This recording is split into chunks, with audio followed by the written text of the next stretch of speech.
Greetings, this is Ty Brown, and welcome to the Business of Creativity podcast, the unofficial podcast of the Pepperdine Grazia Deal Business School. I am joined by Misty Anderson. Misty is a 2016 graduate of the Master's of Science in Management and Leadership program. She currently serves as the Vice President of Operations for My Block Inc. Greetings, Misty. Thanks for joining us. Absolutely. Thanks for having me, Ty. Glad to have you on. Now, you've been with that company, My Block Inc., for roughly 8 years, I believe. Prior to that, you were a project manager at a public relations marketing firm called Cashmere Agency. And one other role you served, probably amongst many other ones, is in terms of the sorority Alpha Kappa Alpha, you are on the International Media Relations and Production Committee, which, as we'll get into, ties in a lot of the experience you have in terms of serving a higher purpose other than just your current job. So I think there are a number of things I want to talk about, specifically that role of VP of Operations. If you wouldn't mind, can you give us a little insight on what you do in that role? Yeah, so I kind of put it in layman's terms as the ultimate gatekeeper or the glue, in other words. And so a lot of my executive team and colleagues, they will say, oh, well, Misty, she runs operations for our company. She's the glue. And so everything comes through me, everything comes from me. And if I'm not in position working on the highest level in excellence, having order, setting infrastructure in this multi-million dollar entertainment company and enterprise, and so there is a lot of work that goes into my prep for the day to make sure that I'm moving this company forward and moving myself forward on a high level, so we can accomplish all of our goals. So that's a simple way of explaining what it is that I do. But essentially, I oversee internal protocol and infrastructure. I do external communications. So I do a lot of liaising with outside vendors, with people that may want to do deals with us, with people who may want to go into partnership. I do vision planning and goal setting. And of course, I have a team that I do that with, but I'm at the base of that. Budget and finance, I oversee that with our accounting team, staff recruitment, making sure that all the holes that we have get filled according to budget. I oversee the music production and distribution with our vendors, and I do a lot of liaising interdepartmentally. So within the company, with PR team, with the marketing team, with branding team, everybody that plays a major role into making sure that this record label, as well as this media company, is running on all cylinders, that they understand the goals, the objectives, what's coming next, and how we need to best move forward to get things done. Yeah. It sounds like you have your hands in everything, right? Which Yeah.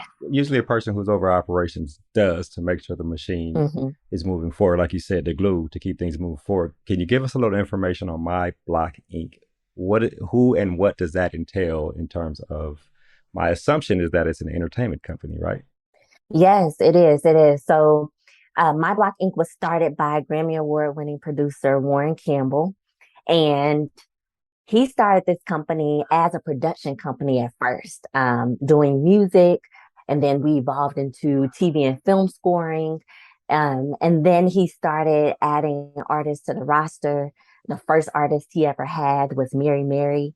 One half of that group is his wife, Erica Campbell, that I'm sure a lot of people may have heard of. And so then the label continued to grow. We have a roster of about 10 artists now that include MC Light, Joy Star on the R&B side, Tony Estes, but then on the gospel side, we have the Walls Group and Erica Campbell. We just signed a new young man that we're really excited about by the name of Carson Barnes, based in Chicago. And so we have this roster of talent. Now, at the foundation of this company is music. That brings in the bread and butter. That's what people know us for.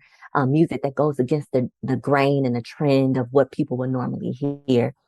But from that, these artists use their music platform to then go into other avenues of media and celebrity. So they become authors, they become podcast personalities, they become TV personalities, actors, public speakers, all of these different things. Some of them start their conferences and other platforms for themselves that bring in revenue. And so we kind of emerged into this multifaceted entertainment company that does all forms of media, from producing music to producing TV and film and helping to manage the careers of so many talented people. So you guys do all that for, I guess. I heard you say MC Light. Of course, I'm a child of the 80s and 90s, so big Yeah. fan of MC Light. So you guys do Yeah. all that, right? Whatever Yeah, venture they decide to go into, you help them get into that venture and manage it and help it grow it to become successful, absolutely. which is excellent.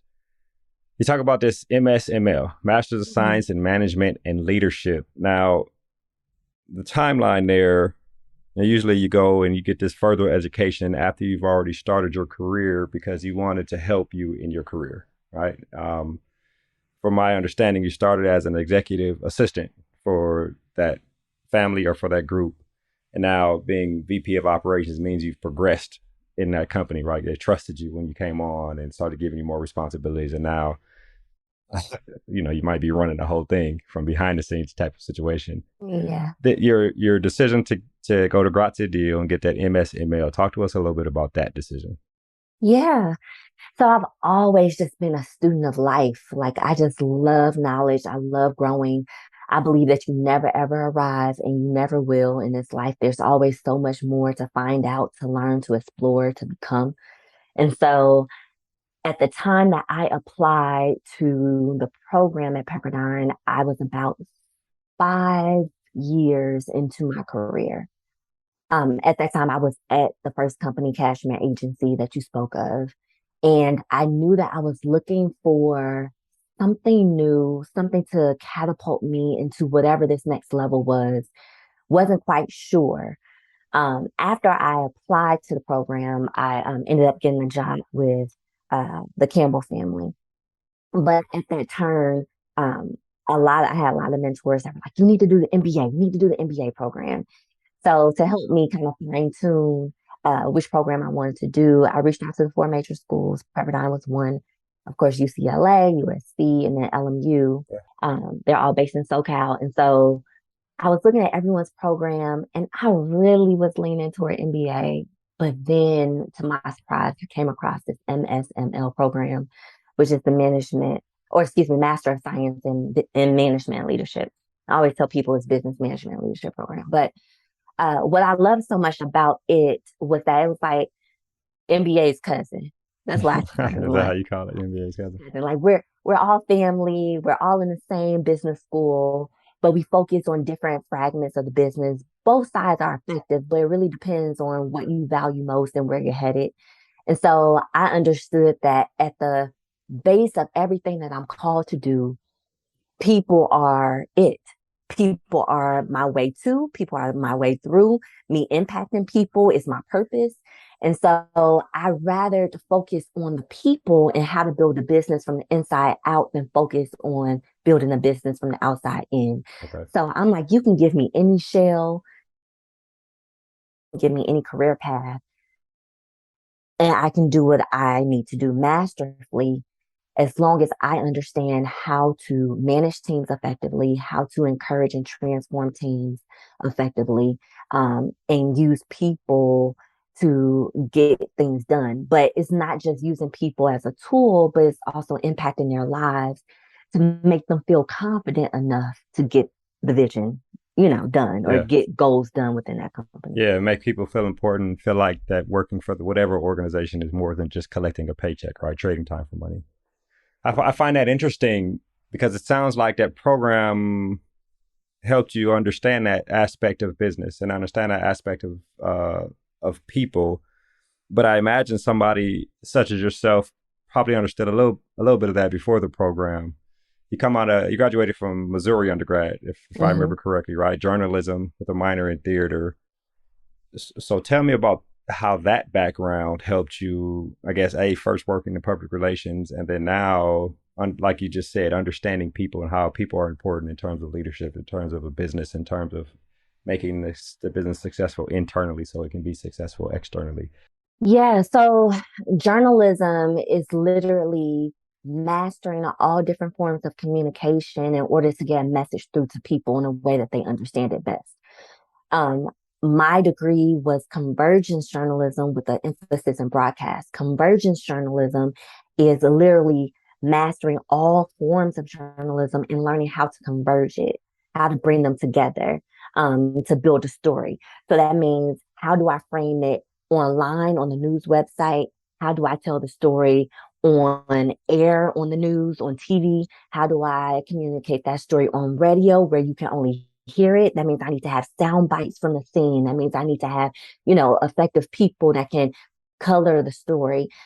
So we learned how to tell a story through magazine, newspaper, TV, radio, all of those formats that I just mentioned. And now we can add podcasting.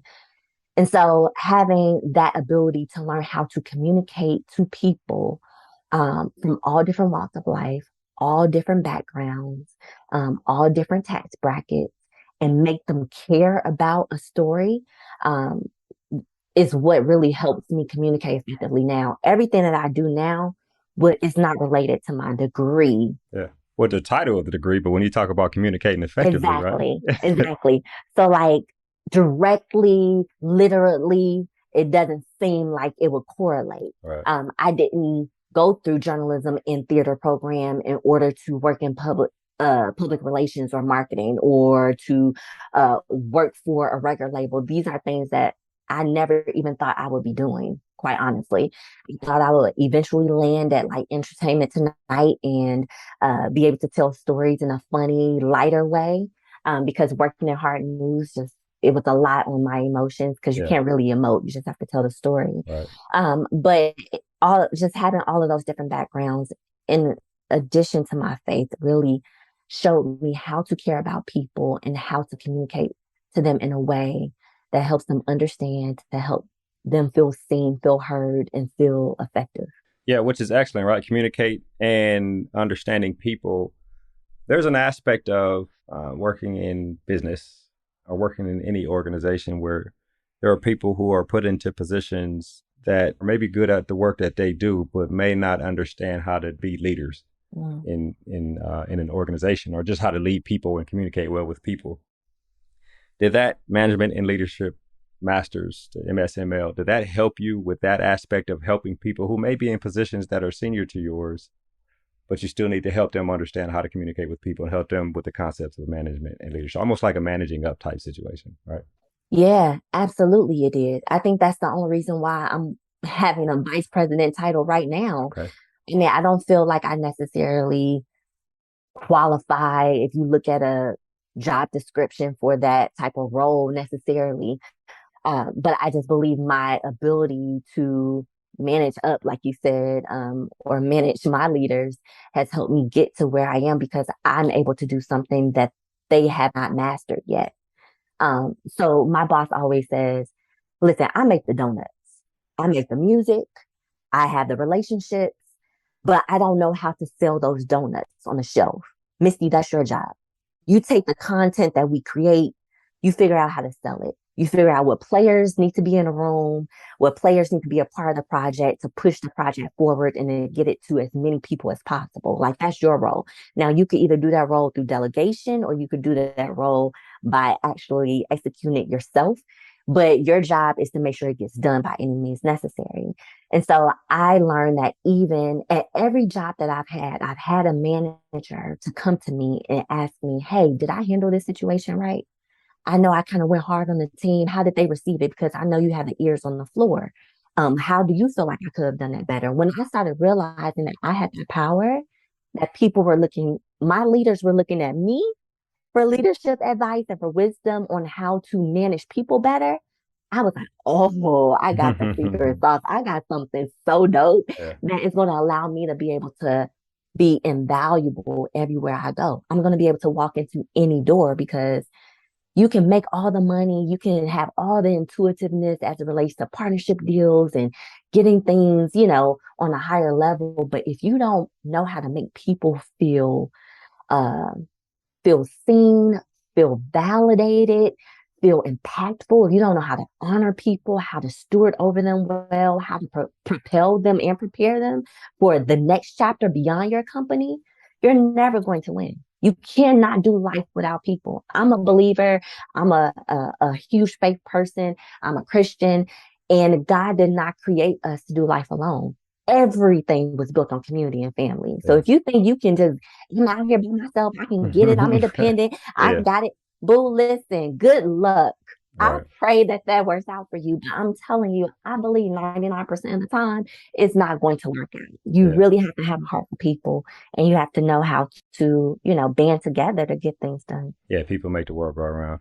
I will ask this question, tying back to the MSML program. It sounds like you had most of the ingredients for the recipe of success in terms of dealing with people, but there were some things that you learned from the program that helped you to have the complete recipe and to make it something that really helped those around you in addition to helping yourself. Tell me about, is there a specific class or a specific concept you learned while in the program that kind of helped you put this stuff together to make something great? Yeah. So intuitively, I knew the soft skills, right? Mm-hmm. Like I knew how to get a certain response, how to make people feel good, how to make them feel empowered. Like I kind of had played around in life with some different methods and saw success. But the program allowed me to apply science to theory, if that makes sense. So, um, from the soft skills side, it was this class on team. And literally, it sounds so basic, but we really learned how to effectively put the right teams together, how to manage people who have like ego and pride and stubbornness, and also how to manage those people who are very reserved and lack confidence and are not as vocal. And understanding that it's not just so basic where it's like, okay, we're gonna put the loud and proud people over here, and we're gonna put the quiet and scary people over here. It's not really that. Sometimes you need an intersection, and you just need to know how to pull out certain qualities out of people. And the loud and proud people need to know how to come down. The soft and scary people need to know how to get some strength and get some confidence and build up. And so you kind of need that combination. So I learned that in teams, how to really strategically put the right people together and make great things happen. And then also, I learned two really interesting concepts that I really did not know about before, but one was called mind mapping Mind mapping. Okay. and the other one was future search process. So mind mapping in simple terms is just a visual diagram that you would put together to organize ideas and concepts. So we might have this one idea of like, we want to make $1 million in profit by the end of the year. And so people will just, shoot out different ideas and concepts of how to do that. And then, that idea may take a branch and the other idea may take a branch. And then you kind of build ideas off of that until you have this really epic diagram that you can build from. The other thing is future search process. So it brings people from all different tiers in the organization, those with authority, those with different resources, those with expertise, those people like me that are the glue and have all the information. You put all of us in a room. And most of the time it's over a number of days. We've done in our capstone program, we did, I think, 2 to 3 days with an organization. And we will have them just share. And we will put together this future search process for them of how to get to that goal, or to how to overcome that crisis. So most of them came to us with an issue of like, we're doing well here. This area is a problem. How do we push through? And so you have some people that are like totally against. They don't think that that thing is an issue. They don't want to tackle it. You have some people that are like, if we don't tackle it, I'm leaving the company, all those different things. So you bring people in a room to just settle everyone and really find the path forward. So it's a cool interactive way of doing that. So when you say future search process, is that the future and search refer to accomplishing a goal or solving a problem that we want to have solved in the future? I'm trying to tie the names to the Yeah, yeah, processes. yeah, yeah. So it's basically taking a current issue and figuring out a way to uh create a really great path forward, if that makes sense. Yeah. So the strategies you build on this level in this season will help to build the future of the Future, yeah. I think organization. that's excellent. Did you find yourself using the mind mapping and future search process in what you do now in terms of operations? I have done it. I've done it more so on a consulting level, Okay. with ministries and with other companies. Some of the members of my capstone program actually built consulting company together. Um, and so they've gone out and have done it on a wider scale. I haven't done it within my current within your company. structure. So Yeah. that opens up a new chain of thought questions Mhm. for me. So you do some consulting, is what it sounds like. Well, I have two things. So one is I was doing consulting on my own before uh, I graduated from MSML program, and it's called Mac Misty Anderson Consulting. And Okay. so I was consulting companies and executives on building up their support team on how to lead more effectively. After I graduated, of course, people are like, "What are you gonna do now?" And you have all these different epiphanies, as you build in your career. And so I built up the strength and the confidence to start a company called LAMP, and it stands for Leadership Academy for administrative and management professionals in entertainment. Okay. So it's a way to educate those who want to be in the industry, those who are in the entertainment industry, and those who lead support leaders in the entertainment industry. And we just basically teach them how to do this thing and how to be successful at it and how to stay the long game because a lot of people burn out very quickly and they don't stay in it, whether it's through mistreatment, whether it's because there's no training in it. So you get a lot of executives who don't know what to charge you, don't know what benefits to offer you. They don't know how to lead and guide you because they've grown Yeah, never trained. Never been trained they on how to were do it. never trained and they've grown their career so fast to prominence, whether it's through the business side or whether it's through the talent side. And now they find themselves in a place of need and they don't know how to guide you because you know what I mean? They just Yeah, kind yeah, of arrived here. exactly. Peter Um, principle, right? Put into a leadership position, but don't necessarily know how to lead. I yeah. think that's So excellent. we lead leaders, whether they're already in their field or aspiring to be. But that's our ultimate goal on how to lead them the right way. What we feel like is a holistic approach to leadership. Leadership Academy for Administration and Management Professionals in Entertainment, right? Yeah. Mhm. I think that's excellent. I'll ask you a couple questions here, and then we'll wrap. You mentioned being in a role with AKA Alpha Kappa Alpha, which is a traditionally black sorority, one of the Divine Nine.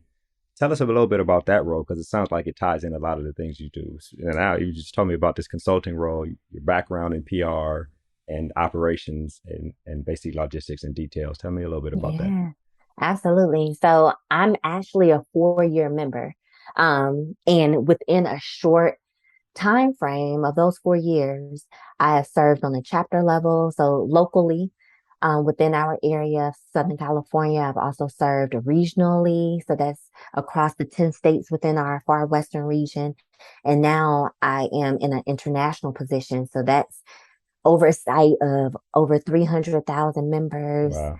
About a third of them are active in service. Mm-hmm. And so um, it's crazy because I didn't expect to be here, just Right. like I didn't expect to be at all these other great places that I've experienced in my life. But literally, in order for me to serve on this current committee, International Media Production, excuse me, International Media Relations and Right. Production Committee, you had to have had experience, real life experience in public relations, in marketing, and journalism, and events. Mm-hmm. Some form of that, preferably three out of the four. And it's not that many people that do. I have had the wonderful opportunity to be one of those people who has had her hand in all of those pots. And so literally it's doing what I do in my career before the organization for my sorority, which is great because that's how you get the best out of people is making sure that you have the people that know what they're doing in positions of leadership to impact and move the organization forward. Which is excellent. You said you only been in the organization not very long and have grown to have this responsibility in this organization, which I think is excellent. I'll ask this last question and then we'll wrap. Success, right? We all have our own definition of success. Some of it, some of us define it internally. Some of us allow external forces to define success for us. I wonder for you, seeing as that your career has progressed pretty fast and you're successful at what you do in terms of leading people and in terms of helping organizations and people to be successful, what what is what was your definition of success early on in your career, and now that you have evolved and your career has evolved, where are you now with defining success? Yeah. So there's this quote that says, success is when opportunity meets preparation, or when preparation meets opportunity. That was pretty much my mantra early on in my career. Hmm. It was definitely okay. If I am prepared, uh, if I show myself to be a strong candidate, then doors will open, opportunities will come. I'll Hmm. have the confidence and the morale to walk through those doors and accept that opportunity. So I'll give you a quick example. My first job in my career was at Cashmere Agency. And there was this headhunter program that's no longer called University of Dreams. Okay. And University of Dreams was a headhunter company where you would pay a premium, and through that program, they would assign you to an internship. They would also take you on weekend trips. They would also house you at UCLA. Your meals would be paid, all of that good stuff. And so I did that after I graduated from college. I got my first internship through this program. Now, everybody was going to the big corporations. I went to the small startup, Hmm. which was called Cashmere. I did not know that the head of this company was Snoop Dogg's manager. Okay. So yeah, it wasn't like in Playa Vista or Beverly Hills. Like it literally was in Inglewood. And he walked in and I was like, oh my God, what is this company? Where do I work? Because Yeah. they didn't have a website or nothing at the time. But I found myself finding out what is or who is their best person there. Who is the best employee at this company? What is their standard of excellence? Because it's based upon their highest performer. Hey, as an intern, I'm going to beat that. So I'm not sitting at the intern table. I'm not kicking with my friends. I'm not taking the full lunch break. I'm getting here early. I'm chopping it up with the executives. I'm cleaning the floors. I'm putting the coffee on, a fresh pot of coffee. I'm turning on the candles in the conference room. I'm finding ways to come up with new infrastructure. I was there to make myself as invaluable as I knew to do. When I did that, I got the job. Literally, success came because I was prepared, I had a plan, and when opportunity arose, I was ready to walk through it. So that was early in my career, that was it. I knew if I was driven, if I made myself stand apart in the best way, that I would get what I needed to get. Moving forward, now it's not so much like those things kind of are autopilot, Yeah. right? Like I've Develop those habits pretty much. I've developed those habits. And so I know that opportunities are going to come, right? When Misty walks in the room, like she lights up and she's able to uh, include or implement all these different wonderful things, right? That people need. I get that. But now it's about the heart. It's making sure that my why does not get swayed by culture. It's making sure that I'm defining culture. I'm defining it based off of my identity, based off of who I am and who God says I am. So now later in my career, as I've grown in my faith, my mantra is Colossians 3:23. There's two different translations. The first one that I really love says, whatever you do, put your whole heart and soul into it, as into work done for God and not merely for men. The other version says, put your heart and soul into every activity you do, as though as though you are doing it for the Lord Himself and not merely for others. So now my standard for excellence is not to feed my ego, it's to fulfill purpose. My standard for excellence is not based off of what so and so is going to think about it or how so and so is going to feel or about being better than so and so. It's literally about God, are you happy with who I am and how I'm going about impacting your people? Because they don't belong to me. They are not in competition. We're all in this world just trying to figure it out and make the best of ourselves. So, like, my daily regimen is praying and asking, okay, what is it that you want me to do today? Sometimes it's not following a task list and getting 10 things done. It makes us feel good as human beings, but sometimes that's not the real work. The real work is like, okay, today I need you to call so and so, and I need you to empower them in this. I need you to take this person out to lunch. I need you to call your boss, and I need you to, set up this meeting for so and so. So every day is different based on what my purpose is. And so I follow that. And that helps me to always stand outside the pack. It helps me to always be invaluable. It helps people to be like, there's something different about you. What is it? Like literally when I walked into the event where I met you, Hmm. and you were the first person, you were like, whoo, hi. It's hilarious. Yeah, everyone's in their silos in their conversations. I'm just trying to like figure out which conversation I'm gonna jump into. Like then I And show up within and a start a new one with you, right? Exactly. And within a few minutes, it's like, hey, I think I have a story to tell. And so, but I didn't go into that room saying, oh, I need to make sure I network with this person. I get this opportunity when I leave, and I grab this business card, and I make this many connections on LinkedIn. I don't care. At this point in my career, that's not a focus for me. Right. I know by taking care of my purpose and being in alignment with God's plan for me, that all of those things are automatically going to happen because I showed up and I showed up as my best self and I showed up with great intentions and a great heart for people. And that's your measure of success now, as opposed Yeah. to early on looking for successful people and trying to gauge how to make the organization or how this organization itself is successful. Yeah. I think that's an excellent thing. Well, Missy, this has been an excellent conversation. I really appreciate you joining us here on the Business of Creativity podcast. Thank you for having me again. That was Misty Anderson. Misty is the Vice President of Operations for MyBlock Inc. She also has a consultancy called Leadership Academy for Administration and Management Professionals in Entertainment, or LAMP. She's on the International Media Relations and Productions Committee for Alpha Kappa Alpha Sorority Incorporated, and she is also a 2016 graduate of Grazia Deal's MSML, or Masters of Science in Management and Leadership program. And of course, I am Ty Brown with the Business of Creativity, the unofficial podcast of Grazia Deal's School of Business. And keep in mind, the role of a leader is to create and maintain an environment that people want to be a part of. And as always, be better tomorrow than you are today.